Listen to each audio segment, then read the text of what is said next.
It's been a while. I don't know why it took so long for me to post. How long has it been? A year and a half. And I have gained plenty of stories to share while I've neglected you, dear friend. But right now, you're my catharsis. You who might listen to me. I still can't believe what I witnessed this winter. Perhaps that's why I haven't spoken of it sooner. Perhaps that's why I'm pretending it never happened. I suppose, though, it's less that I can't believe it and more that I don't want to. Because time can't alter. Time doesn't change. Time is time, right? Some missing time is normal, but not 4 days, right? But I have to believe because everyone else says it's true. Everyone else says that's how long I was gone, even as the sun hung still in the sky. This winter in Alaska has been aggressive. Like last year, we had record-breaking snowfall and cold, which I loved and adored.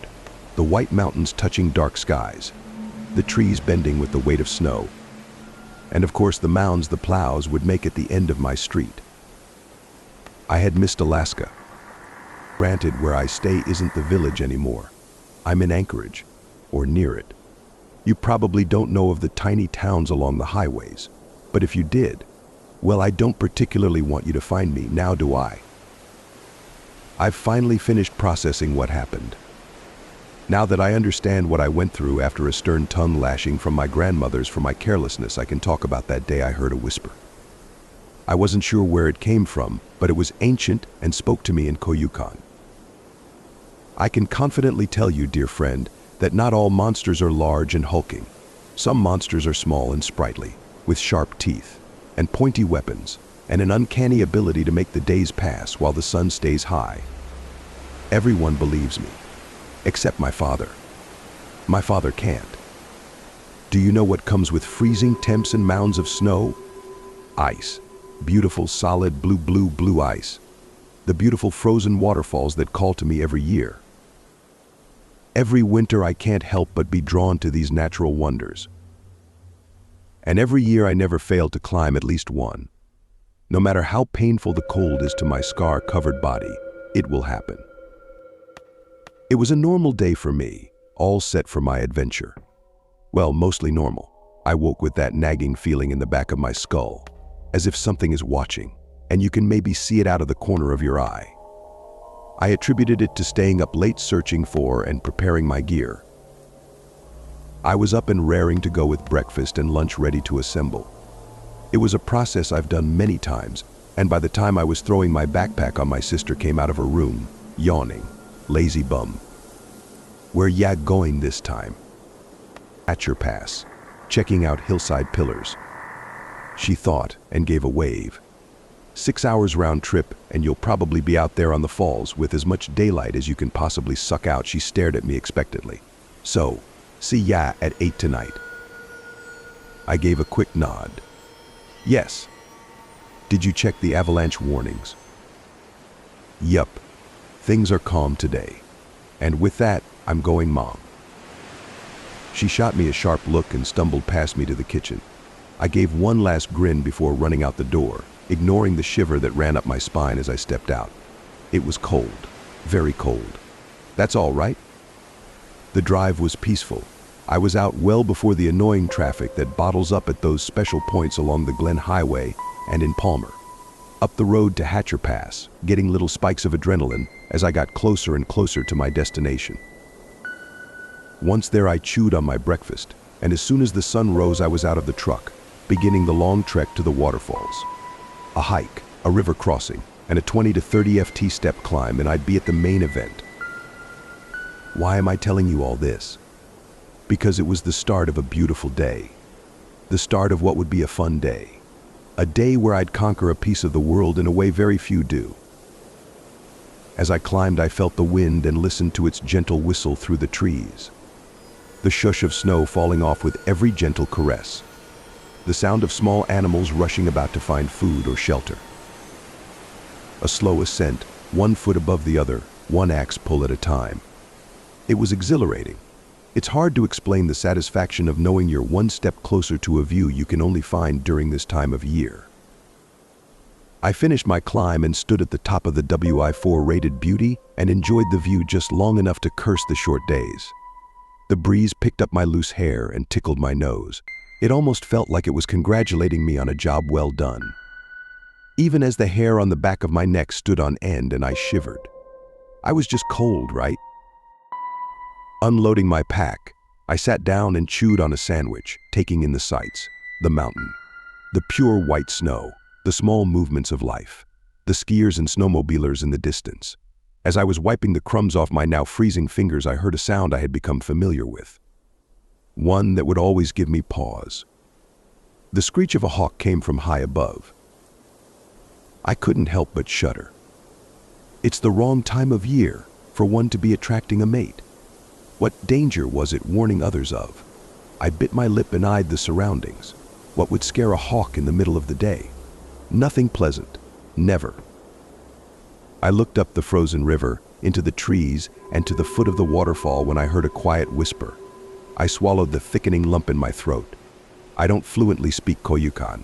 Never have I had the desire to. But I knew. I knew what the wind whispered, and it whispered in a rushed manner. Run, little flower. With that there was deafening silence, and as I stood in confusion, I felt a shiver that turned into a pain that radiated from the scars covering my body. I didn't even give the pain building in me a second thought as I began to see movement out of the corner of my eye. As I reached for my gear, I heard a giggle like a mischievous child. One giggle turned to two. Two turned to four until I could no longer count as they surrounded me in the wind. I worked faster, gathering my things as the shadows began to move inside the trees. Fuck, fuck, fuckity fuck, I repeated over and over. I didn't have much time. The darkness in the corner of my eye was growing. I made sure my bag was shut tight and secure before tossing it over the edge of the waterfall, hoping nothing in it would break. As I tied myself in, I looked up the river and the breath was stolen from my chest. They looked completely harmless, childlike, but they were wrong. Out of time. I felt every hair on my body stand on end as if the static in the air concentrated. A group of 7 came out of the trees, their giggles and smiles almost infectious. Their clothing were winter parkas and pants straight out of a museum, and on a couple seemed comically oversized. You'd almost think they were cute, harmless. But their smiles were threatening as they bared their sharp teeth and their eyes shone mercilessly black. Their skin would be as white as the snow surrounding us if it weren't for the gray undertone. I practically threw myself at my line and clipped in, barely holding onto my axes as I swiftly threw myself over the edge, beginning my descent. I felt the wind gust through the trees and I shivered at the implications. What else could I do? I moved faster and faster, beginning to breathe heavily before my feet were on solid ground. Looking up, I realized that the sun had begun to darken sooner than I had expected. I swallowed back the built-up fear and realized a freak storm was building. My brain raced through the only thing it could think. Fuck, fuck, fuck, fuck, fuck, fuck, fuck. I shoved the remaining gear in hand into my bag, without regard for how secure my picks were outside of it. And in the oncoming darkness, I heard another screech, quickly cut off. But I heard its final word, a voice that I swore should have been long lost and dead. It screamed part of a name that it didn't even have to finish for me to almost lose my stomach, because its name wasn't just a warning, it was a promise. Bringing my attention back to the solid land I now stood on, I suddenly felt the wind knocked out of me. I stumbled forward and fell to my knees. Catching my breath, I looked over my shoulder to see a vicious face. As the stars receded from my eyes, I noticed the movement out of the corner of them slowly gather nearer. I stumbled to my feet, staring at the little monster. The monster kept its eyes on me as it tilted its head and snickered. It pointed a spear at me and I shuddered. It had begun to toy with me. Well, shit. Why do you have to do this to me today? I uselessly asked. Slowly raising into a crouch, I began backing away. My heel caught on my bag and I reached awkwardly for it, hoisting it onto my shoulder as the small creatures moved in. They began giggling, drowning out any of the calming sounds that had been present in the morning. Suddenly, I felt a shock to the back of my head. I saw stars once again and fell forward. More giggling. One came forward and pulled off my hat. Another ran up and pulled my hair. I heard a rip and turned in time to see my pack sliced open. That could have been my back, adding more badges of honor to my body. As I was distracted, one of them came and dropped snow on my head. The group continued giggling all the while. I shivered as the snow melted down my neck and into my jacket, and the horrifying thought passed through my mind. They're toying with me. Suddenly I felt pain in my right hand. One had smashed the back of their spear onto it. Just as quickly I was hit in the side, knocking me off balance. I caught myself just in time before another ran up and pulled on my hair until I hit the ground. I grit my teeth and fought back as it tormented me. I heard a rip and felt my pack shift as one of my straps was cut. Then I heard it and felt it all at once. It hurt. It hurt more than you could imagine or understand. I fell back when my hair suddenly released. As one of their knives sliced through it, I stared at the ragged end of one of my braids. Then I screamed. Then I cried. Then I felt pain. I was hit across the face by a spear, busting my nose. It was almost as if they were telling me the old line, "I'll give you something to cry about." Their giggle cracked into a cackle. Then one walked up to me, their pitch black eyes staring directly into mine. I shuddered and forced myself not to look away. I cautiously rolled up onto my feet, and they simply watched. My pack swung awkwardly on one arm, and I held back a growing gag as blood ran down the back of my throat.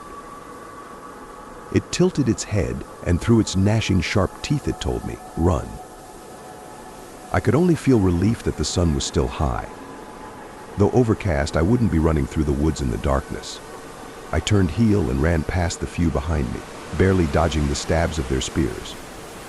They shouted as I began running, their giggles turning into a sound so wicked it echoed in my skull.